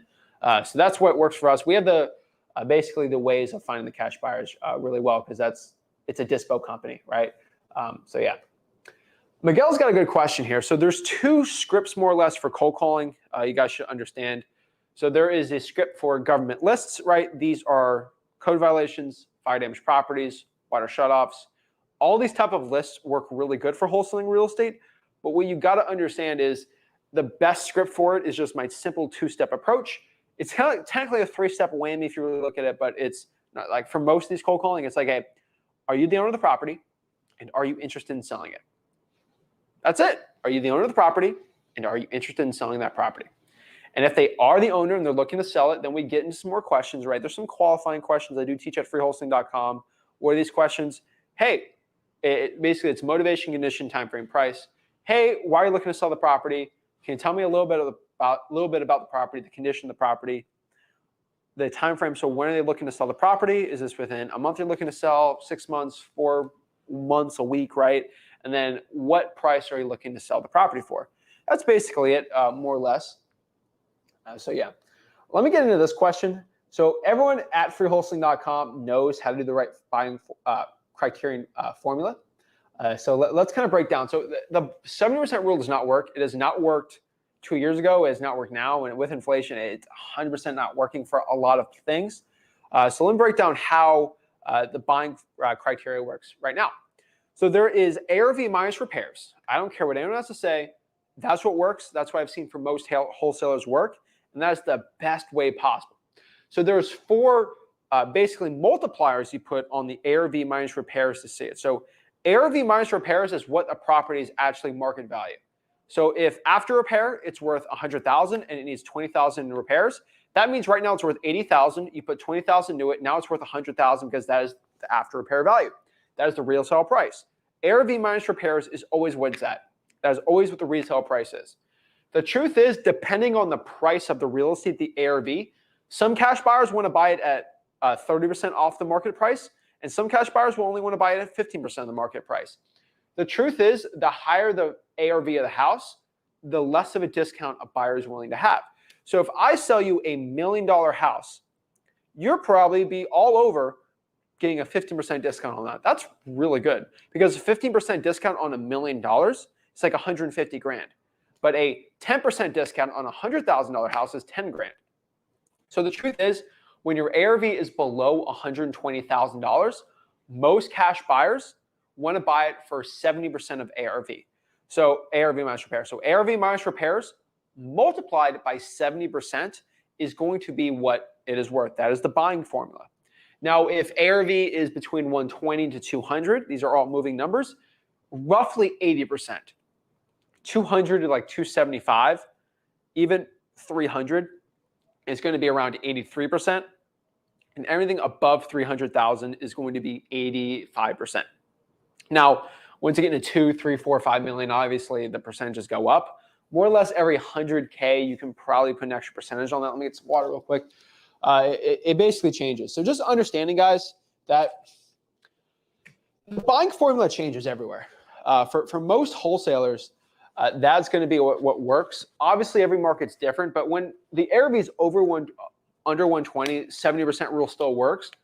But the problem is the average home price is way over 120. So the 70% rule just doesn't work.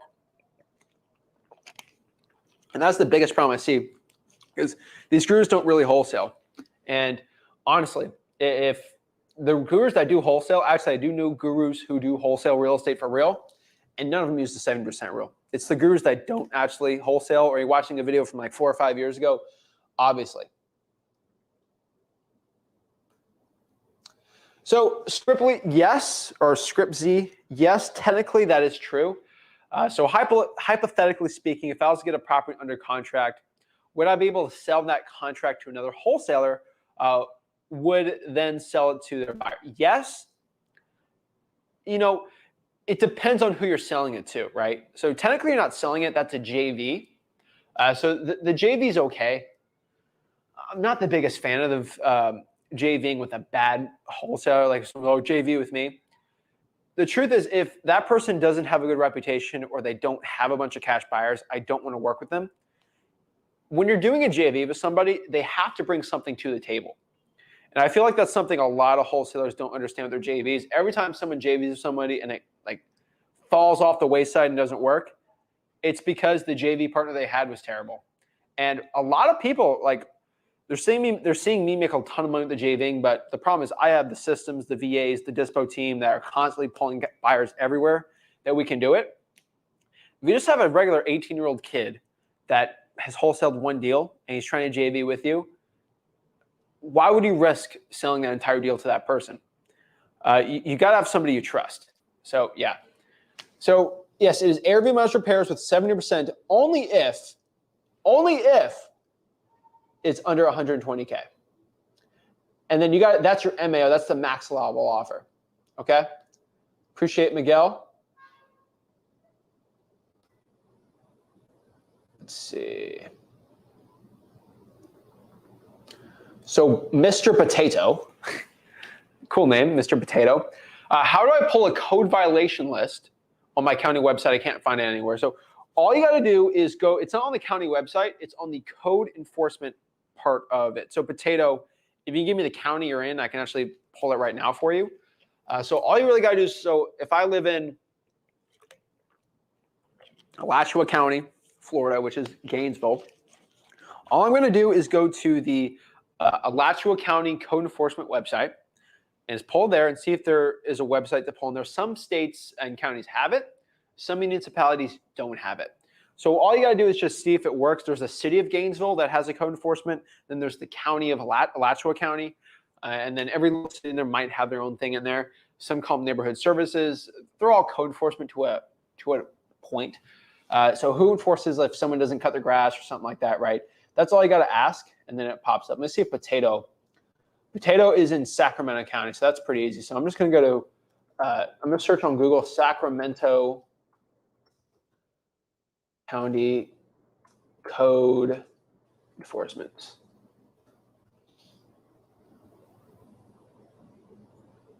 All right. So I'm just going here. All right, so we found it right here. So all I'm doing right here is I'm at the Sacramento County Code Enforcement website, all right? And basically all I'm gonna do is click right here, and I'm gonna go to Sacramento County Code Enforcement. And then right here's the number. So most likely it's not gonna have all the cases. I might have to search a case, and it might be only by the property, which most likely is gonna be the case here. No pun intended. So we might, let's see, might have to sign up for something here. Search applications. Are these just permits?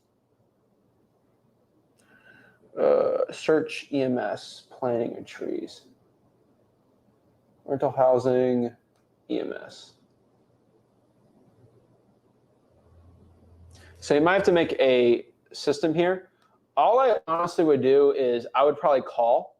So let's get the phone number here. Brochures, related links, fees, forms, locations, contact us. I'll just go to contact us. I'd either call or go in person and see how you can pull this list. You got to be nice to them, and yeah.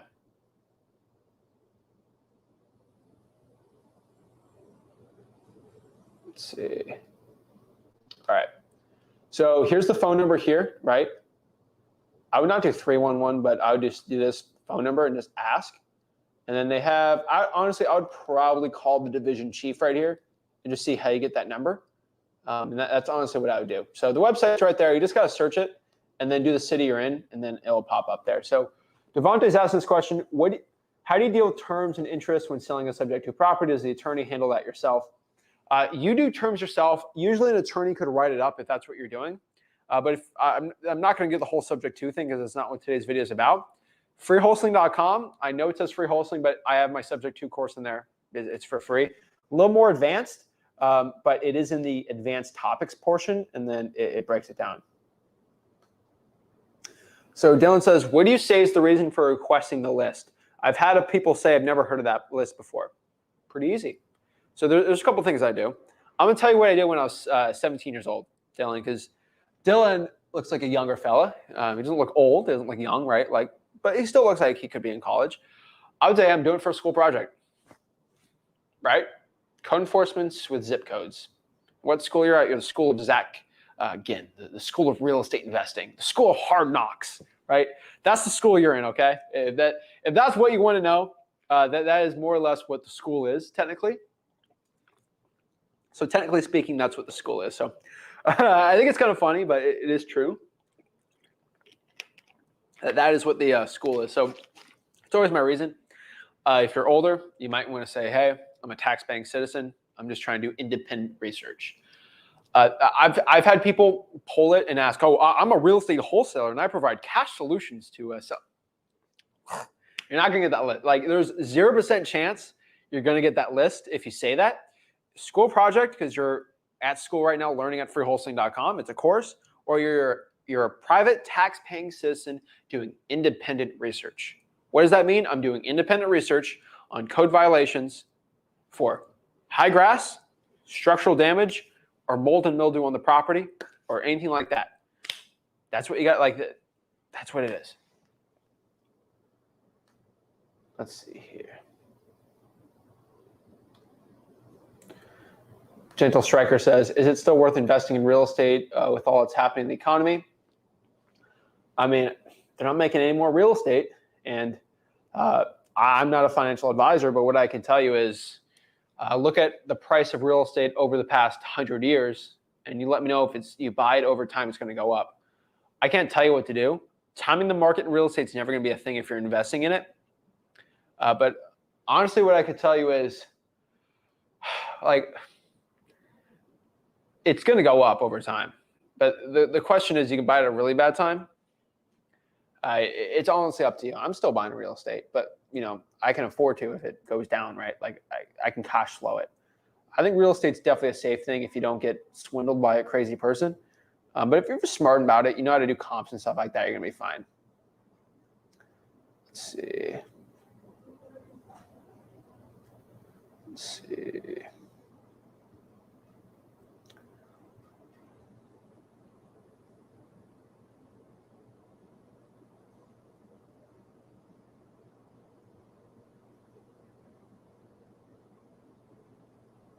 Yeah, Justin, you got to call them and ask, because I just call code enforcement and ask them.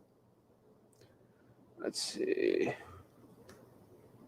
Imagine not subscribing to me. All right, that's a good question here. What do I do once I get the house under contract? So that's at freewholesaling.com. Once you get a property under contract, you do want to send that to the title company that you have, unless you're in an attorney state, but most of the time it's going to be a title company you're going to send that to, which at freewholesaling.com, might be a shocker. I teach you exactly how to find the right title company. You're going to send your EMB there.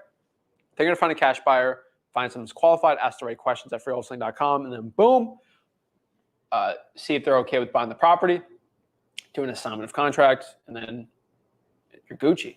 That's the goal, right? Then you sell the deal, make your profits, and then go from there. Let me close this door. Yeah, but overall in wholesaling real estate, it all comes down to helping sellers out, getting properties locked up, selling it to a cash buyer, and making a profit. That is always the goal. I'm just checking the battery on this mic.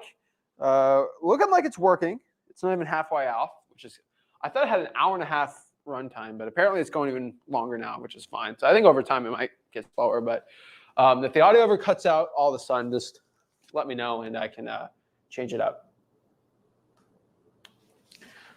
Then you figure out why the buyers don't want to buy at that price. Go back to the seller and explain to them, try to renegotiate if they don't agree. Couldn't even say it better myself. Ramel, Erwin, what is up, bro? Zach, during virtual wholesaling, do you think that I would be able to pull the list from the market I would be hitting, or do I have to be a resident of that state? That's a great question. You don't have to be a resident of that state. So you guys see me pull probate.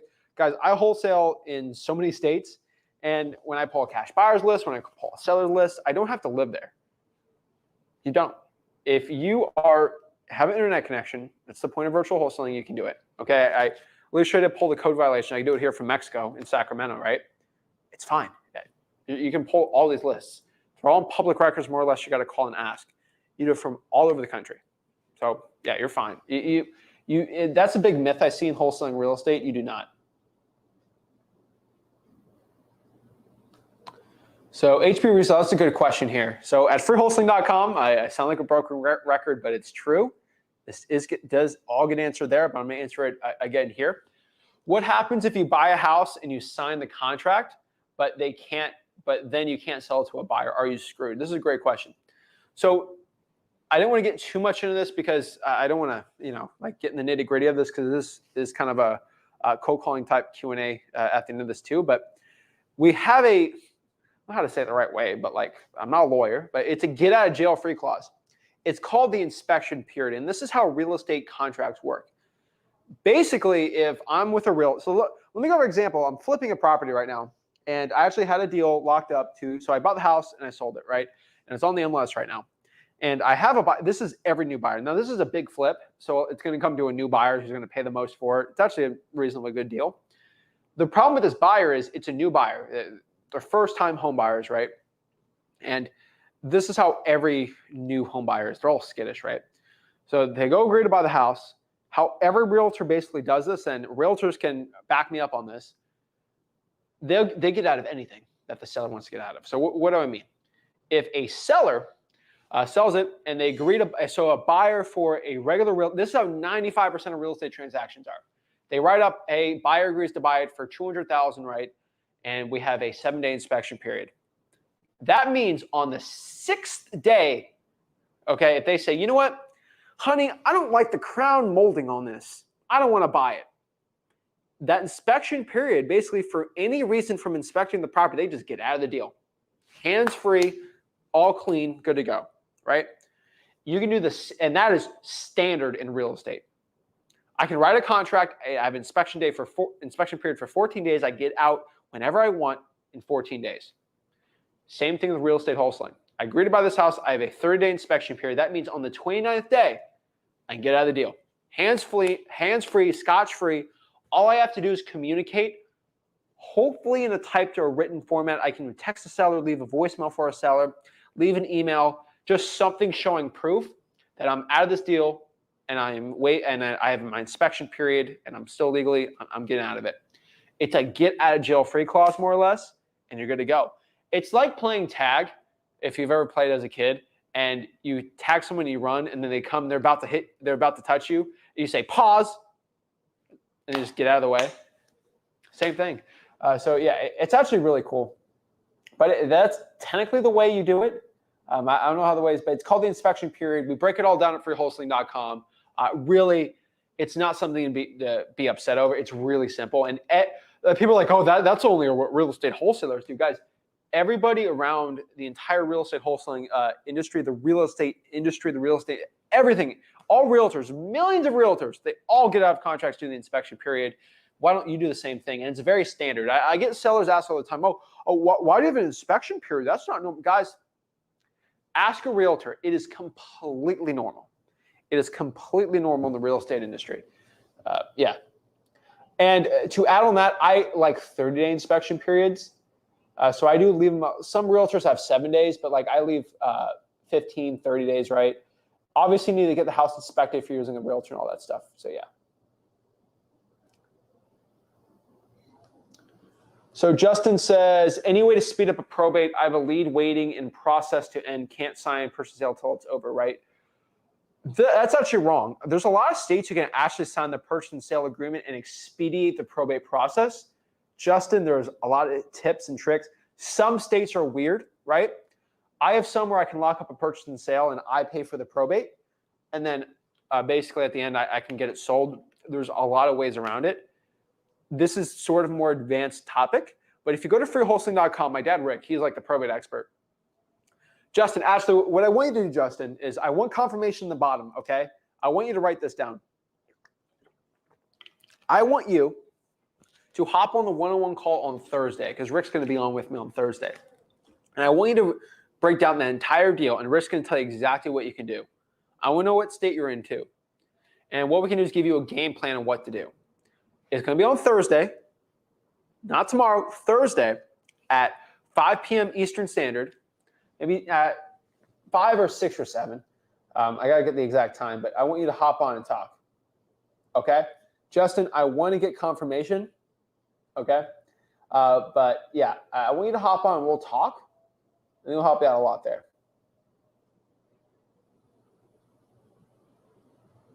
All right, so that's probably the best way to do it.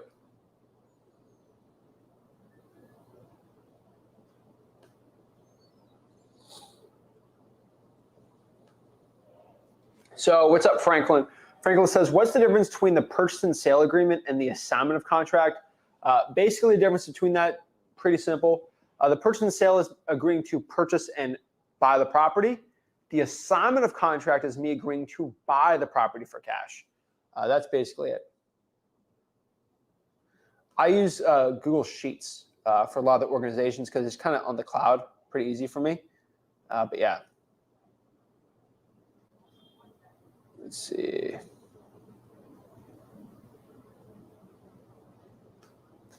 Bert, no, I don't have a limit on how many JV deals I would do with somebody. If it's a deal, it's a deal. If it's not a deal, I'm not going to do it, okay? That's honestly how I do it. It's a good question from Colin. Colin says, what do you say to someone who says it isn't the time to get into wholesaling? The person is not a wholesaler, but a regular real estate agent. Colin, here's the truth. Everyone's going to say it's not the perfect time to do something. So there's 2 times that are good for doing anything, right? For most things. So investing in real estate, right? Let's use real estate wholesaling. There's 2 times in real estate wholesaling that are perfect. Number 1 was 10 years ago. That was probably the best time to get into wholesaling. And the second best time is right now. So I've been wholesaling for 10 years? No. Well, it's like, what's the best time to plant a tree, right? 10 years ago, but the second best time is now, right? Because you can't go back in time. So what I can tell you is if you're looking to get into wholesaling real estate, this is the best time. The real estate wholesaling industry is just going to get bigger and bigger and bigger. It's going to get harder and harder and harder for most beginner wholesalers. If you look at a long time process, like to get into wholesaling now is actually really easy, but it was actually easier 10 years ago and then 10 years before that. Wholesaling in 10 years is still going to be relatively pretty easy for the average person, but it's going to be probably 5–10% harder than it is now. So it's just going to get harder because there's no other side hustle you can make hundreds of thousands of dollars every single month, basically as a teenager. I made $100K before I graduated high school in under a year, just wholesaling houses in my local market, right? There's no other side hustle that lets you do that with $0 out of pocket, right? And then word has gotten out the past 5 years. I've been doing the channel, so I've been helping a lot of people learn, right? It's just going to get worse because these people on TikTok, YouTube, their channel's growing like crazy. There's just going to be more and more people learning about it because more and more people are making money. But relatively, like, it's better than ever right now. And the thing is, wholesaling's really, okay, so people use an excuse not to get into wholesaling because the market might change, it might go down, it might go up. The reason why wholesaling works versus being an agent versus anything. So let's use a real estate agent for an example versus a real estate wholesaler during a market shift or a cycle. So if real estate goes from the average house being 100K in the market to 90K, most real estate agents, they lose out. Most of them quit. Most of them jump off ship. Most of them don't make any money, and they basically fail, right? Really, as a real estate agent, how are you going to get leads, right? Cold call the for sale by owners, or you pay a ton of money for marketing or networking more. Like, it sucks. Okay, it absolutely sucks. Got to spend a ton of money. It's terrible. Wholesaling, how do you find deals? You can cold call for sale by owners, right? But you can also call government leads and go after all these leads because you're not beholden to the real estate board. You're pretty much good to go. And if you wholesale as an agent, but you're not doing it as an agent, you'll be fine, right? If you just disclose you're an agent. So the marketing is easier as a wholesaler. Also, I think one of the most important parts is when I'm wholesaling, I do the same amount of deals when markets go down, then they go up. Agents cannot say the same thing. So real estate goes from 100K to 90K. Okay, when it goes from 100K to 90K, I'm still going to lock up that deal. Okay, so I'm going to, maybe it goes from 100K to 90K to make, and usually I lock it up for 100, sell for 110. All I'm going to do is lock it up for 90 and sell it for 100, right? Or I'm going to lock it up for 80 and sell it for 90. I make the same amount of money. And the cool part, Colin, is we have data. Like my dad, when real estate crashed, the worst real estate crash ever, he made actually more money because he was making less per deal, but he was doing so many more deals. I don't know the article, but like this Google search term, sell my house fast cash, has gone up 2,500% in the past, I think, 4 months. So the amount of people actually want to sell their, the amount of wholesaling deals skyrockets. It like 20x's during a real estate crash. And you're going to make probably similar margins. So margins might go down 10%, but you're going to do probably 2x more deals. So if real estate is going to go down, you're going to make way more money. And I'm not talking about creative financing. You just in wholesaling in general, you're going to make more money. Real estate agents, they tend to lose a ton of money, especially really good real estate agents. But really bad agents lose everything. Wholesaling, same thing. But like the really good wholesalers actually make more money during a crash. Even the average wholesaler makes more during. A bad wholesaler and a bad agent is the same thing. They both have poor mindsets. They don't take action. They just kind of like the bare necessities and they kind of whimper out. But this is the best time to get in real estate wholesaling. And for me, wholesaling has gotten probably harder than it was 5 years from now to now. But I have the systems and the knowledge in place now that I make more money than ever. And I'm going to keep scaling it up. So that is the honest truth. You're going to make more money than ever in this. So yeah. Yeah, Colin's an agent. I bet Colin knows that though. But yeah, you just got to look at it, right? Like in my local market, because of a shifting hunt. Yeah, Colin, like I'll tell you my local market last crash went down 40, 50, 60%. The funniest thing about that is all the good wholesalers made more money during that when that crash happened, but all the agents just got destroyed. And it's just honestly, it's a mindset thing, but also the amount of deals just skyrockets like crazy. So it's actually hilarious. But yeah, guys, if you're reluctant to get started wholesaling now, just try it, right? Let's see here. Let's see, I'm checking up some other comments here. Let's load it up. Hold up. Alrighty. Yeah, make sure you guys smash the like button and subscribe. Make sure you go to freewholesaling.com to learn wholesaling real estate absolutely for free. Let's see here. I think I had some other questions. I'm trying to pop it up here. I'm trying to get the internet.